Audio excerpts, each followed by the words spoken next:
Hello students, let's continue the discussion on moving charges and magnetism.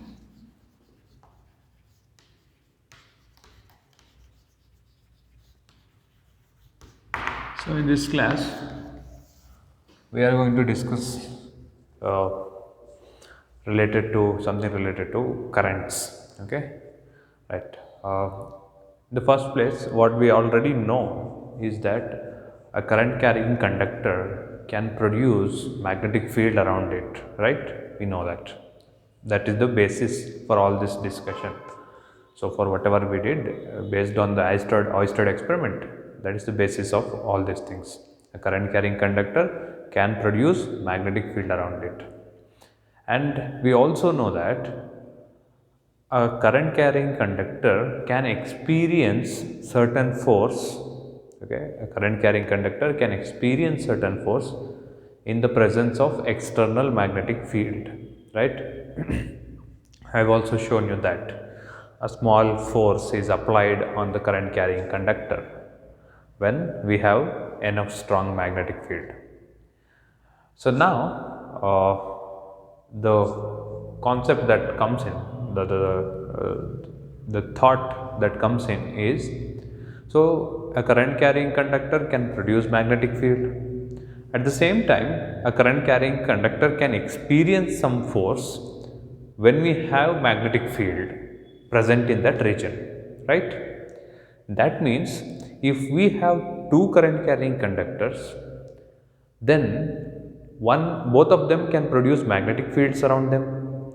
So in the presence of other magnetic field, a particular conductor can experience certain force, which means that two current carrying conductors either parallelly or anti-parallelly, okay, which means current carrying two conductors carrying the current in the same direction or in the opposite direction, they can exert force on each other, right?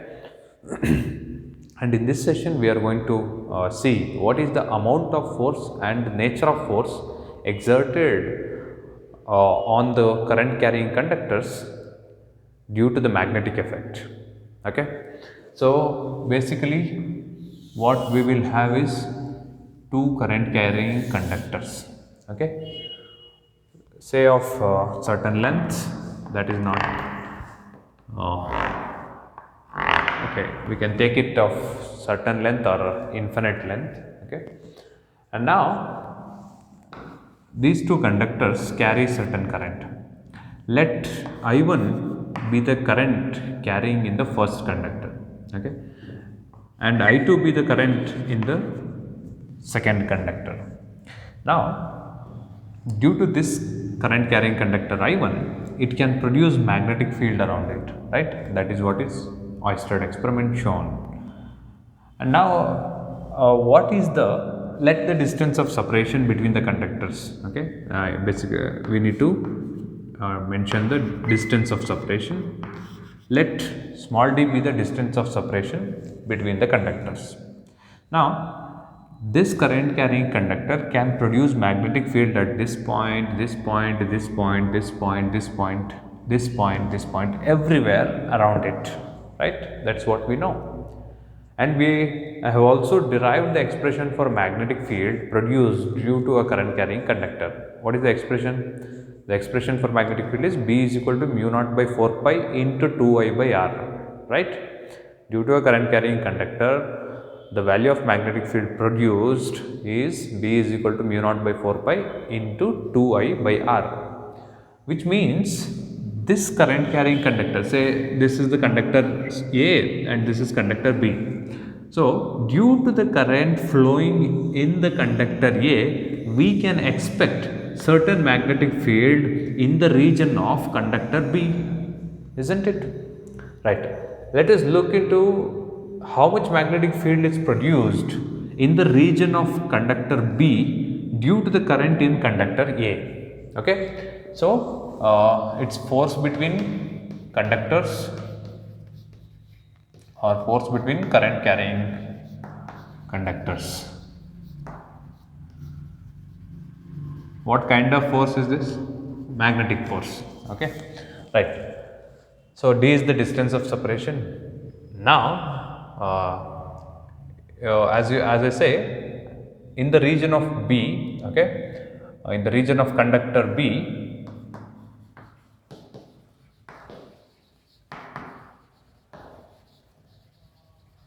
the region of conductor B, the second conductor, the magnetic field produced, okay, because there will be certain magnetic field even at this point due to this conductor. The magnetic field produced due to first conductor, okay, due to first conductor, or I can say due to conductor A. So what is that equal to? So due to this, at this point, what is the magnetic field produced? Very simple. We all know that the general expression is B is equal to mu naught by 4 pi into 2I by R, right? But this time the current flowing through conductor A is I1. So it is 2I1 by, and the distance or the perpendicular distance from the wire to the point where we need the magnetic field is not R, instead it is D this time. Okay, so it is 2I1 by D, right? Quite easy. So now what we have is the magnetic field at this point. I can call this magnetic field as B2 because this is the magnetic field in the region of second conductor. Okay, or I can also call this as B1. Okay, in some references they take it as B1, in some references they take it as B1 because they call it as B1 because this is the magnetic field produced by first conductor in that sense. Okay, you don't need to get confused. It's all about the terms which we can decide. Okay, we can decide to name it as B1 or B2. Nothing to worry about it. The final result is important. Okay, right. So we have B1 or B2 equal to mu naught by 4 pi into 2I1 by D. And now we also have the expression for the force experienced by a current carrying conductor due to the presence of external magnetic field, right? So let us look into that expression, the basic expression. What is that? The basic, the first or the second expression that we derived. You should remember that the force experienced by a current carrying conductor in the presence of external magnetic field is given by B is equal to I into dl cross B, right? Similar to moving charge, there it is Q into V cross B, here it is I into dl cross B. Okay, for a moving charge it is Q into V cross B. For a current carrying conductor, this much is the force experienced when we have chosen a conductor where the magnetic field is B and current through the conductor is I, and the length of conductor chosen is a small length dl. This time let L be the length of conductor chosen. Okay, say from here to here, let L be the length of conductor chosen, and this dl cross B will not change because the angle between the entire length and B remains the same. Angle and the value of magnetic field in the entire length remains same. It doesn't vary, right? So I can take this directly as force experienced by, okay, force experienced by second conductor, force experienced by second conductor due to first conductor, F21, that's how I can call it. Force experienced by second conductor due to first conductor is equal to I2. Okay, this is the current in the second conductor. Okay, because this expression is I is the current through the conductor which is experiencing the force. Okay, so this time we are concentrating on second conductor. Second conductor is experiencing the force. The reason is the field, magnetic field produced by first conductor. So first conductor has produced this much of field, and this is the field value at this point or at this region of the second conductor, and hence we now have the force experienced by second conductor given by current through second conductor into length of second conductor into or cross field in the region of second conductor. Following? So this everything belongs to second conductor. B is the magnetic field in the region of second conductor, so which is produced by first conductor. Following? Okay. Before that, I should replace it by L. I am replacing dl by L. I have chosen the entire length. The reason is here theta doesn't change throughout the length and magnetic field value doesn't change. Okay, because d remains same. So I can keep this as LB sine theta, right? We are just bothered about magnitude now. We are going to derive the expression for magnitude simply. Now look, what is the angle between L and B? See, I2 is this, which means the angle made by the direction of L, direction of length element L is upwards like this, right? And what is the direction of B or B1? Okay, I can put this as B1 because B1 is the magnetic field in this region of second conductor. So what is the direction of B1? So this is I1. Okay, right hand thumb rule gives us the idea that the direction of magnetic field at this point should be into the board, right? If we have chosen a conductor to the left, then it would be coming out like this, right? So at this point on the second conductor, the field direction is into the board because right hand thumb rule gives us. So into the board means the representation shall be given by the cross symbol, right? So this is the direction of B, and now you observe L is like this, B is like this. What is the angle between them? 90 degree. So theta is 90 degree for this situation. Okay, since theta is equal to 90 degree, F21 force experienced by second conductor due to the current flowing in the first conductor is given by I2 LB1 simply, right? Now let me put the value of B1 into this. Okay, so force experienced by second conductor due to first conductor is equal to I2 L. What is B1? B1 is this. Let me put that.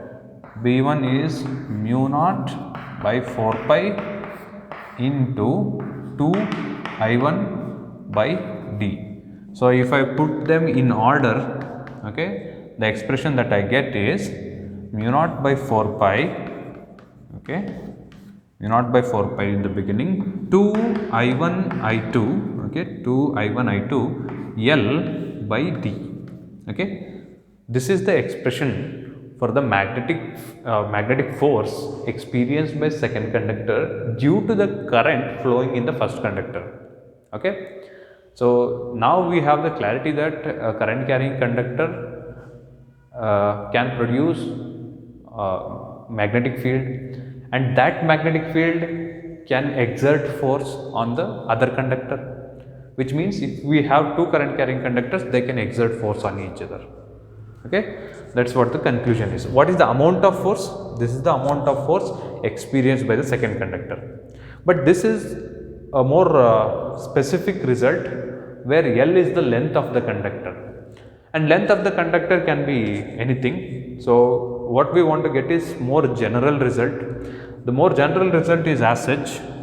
Therefore, force experienced per unit length, okay, force experienced per unit length of the conductor, per unit length of the conductor, force experienced per unit length of the conductor is as follows. So here per unit length means, so this is L is the total length chosen. So we need to divide it by L itself. Per unit length means what? L should become 1 meter. That's the other way, right? Per unit length means I should choose per 1 meter. For 1 meter of conductor, what is the force experienced? Therefore, force experienced per unit length of the conductor chosen is given by F21 is equal to mu naught by 4 pi 2 I1 I2 divided by D. Okay, this is the final result for the force experienced by second conductor due to the current in the first conductor. Similarly, if you do the derivation for the force experienced by first conductor due to the current flowing in the second conductor, because obviously if this current can exert force on this, even this current can produce its own magnetic field, and that magnetic field can exert force on the first conductor. It's mutual force.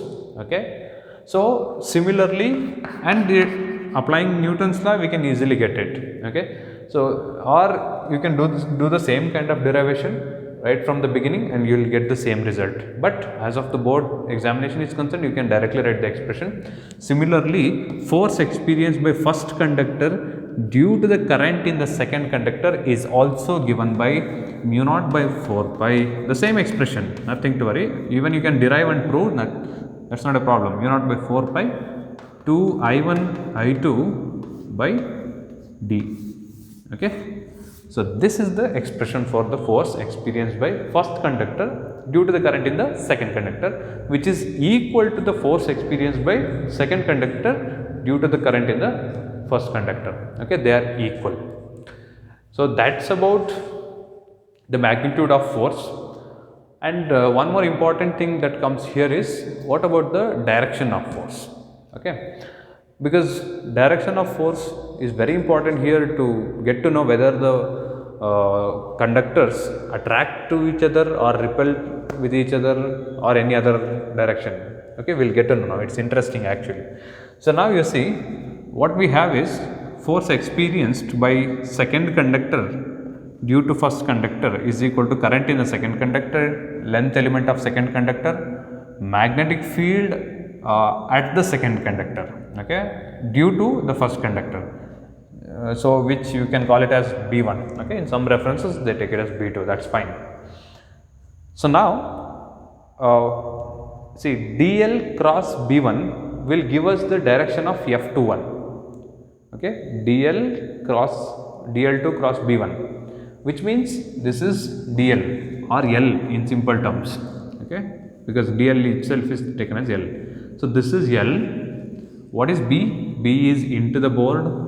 L cross B will give us the direction of F. Okay, following force on this conductor. So this is L, okay, and this is B into the board, B, L, okay. What is L cross B? Okay, L cross B. Look at this, L cross B. B is into the board now, L cross B. So this is the direction of force, which is towards the first conductor. So F21, the force on the second conductor due to the current in the first conductor is directed towards the first conductor, which means due to these two currents in the same direction, this conductor is pulled towards the first conductor. Okay. So in the same way, what is the direction of force on the first conductor? Let us look into that. So if I write the same expression for first conductor, it looks somewhat like this: F12 is equal to I1 into DL1, I1 into DL1 cross B2, right? What is DL1? DL1 is L1, okay, length of first conductor chosen, which is again like this because I1 is like this. That's it, okay. So L is like this, right? What about B2? So see, this is B1, magnetic field due to this, right hand thumb rule. Now, what is the direction of magnetic field in the region of first conductor produced due to the second conductor? Following, the second conductor will produce its own magnetic field. What is the direction of that magnetic field here? So again, right hand thumb rule, we will apply it like this, right? So onto the left, right of the board, we can see that it is into the board, okay. But onto the left of the board here, to this line, it's always out of the board like this.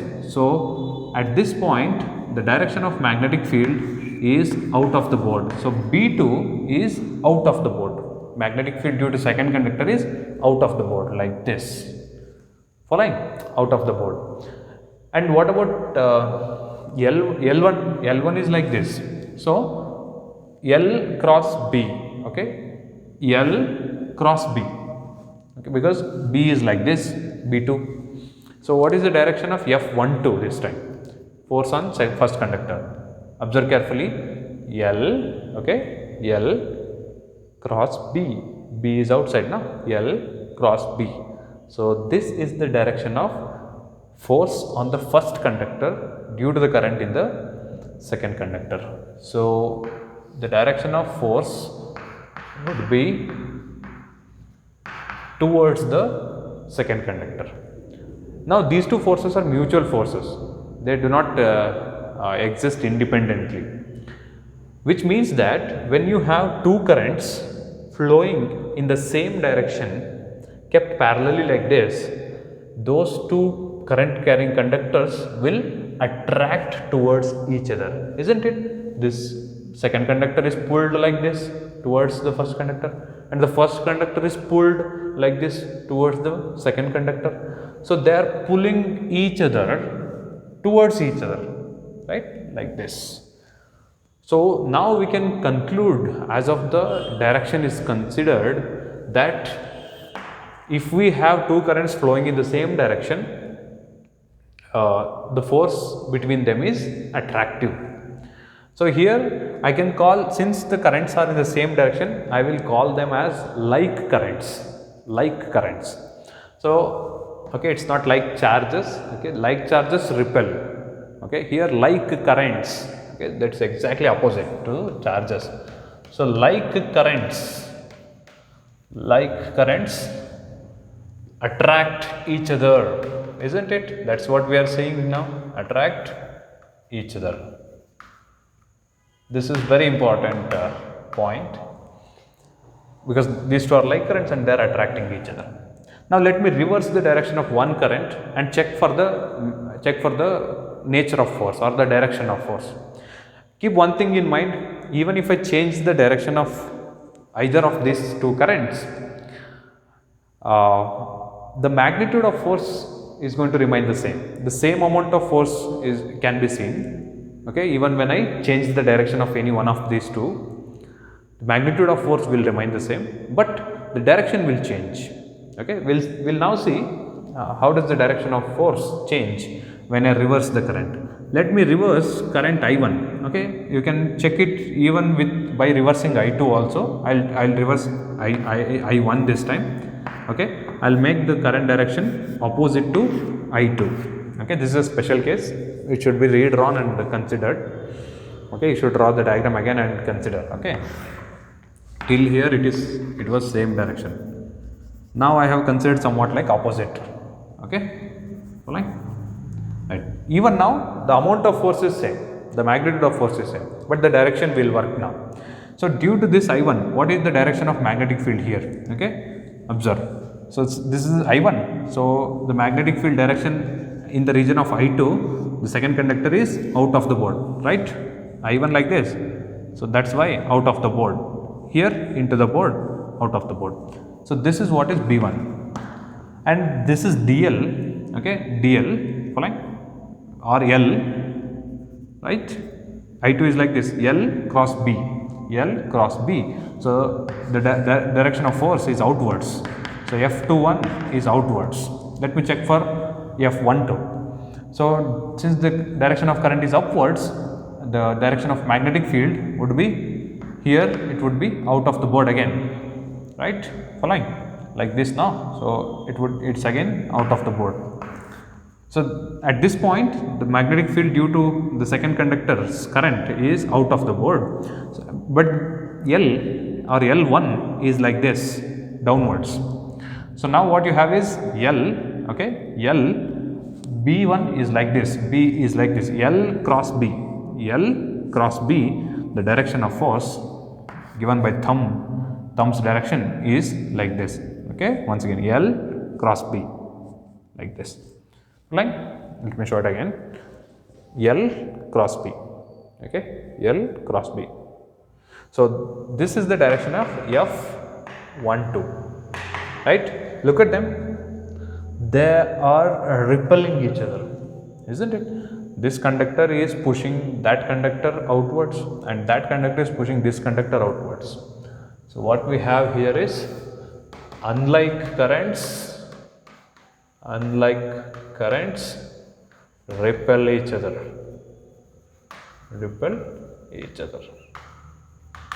So this is about force between two current carrying conductors, special cases, and force per unit length expression is important. Okay, thank you. So that day I tried to show you the force on the current carrying conductor due to the magnet or magnetic force around it, right? But I did not have strong magnets. Okay, the magnets were weak and I could not show you the effect of magnetic field or the force of magnetic field, force due to magnetic field on a current carrying conductor. I could not show that. Okay, but today I can show you the effect quite visibly, since I have a strong pair of strong magnets with me. Okay, these are pretty much good magnets which can produce good magnetic field. Okay, now I'll show you how this wire is going to deflect or experience the force when the current flows through this. Okay, just observe when I switch this on. Okay,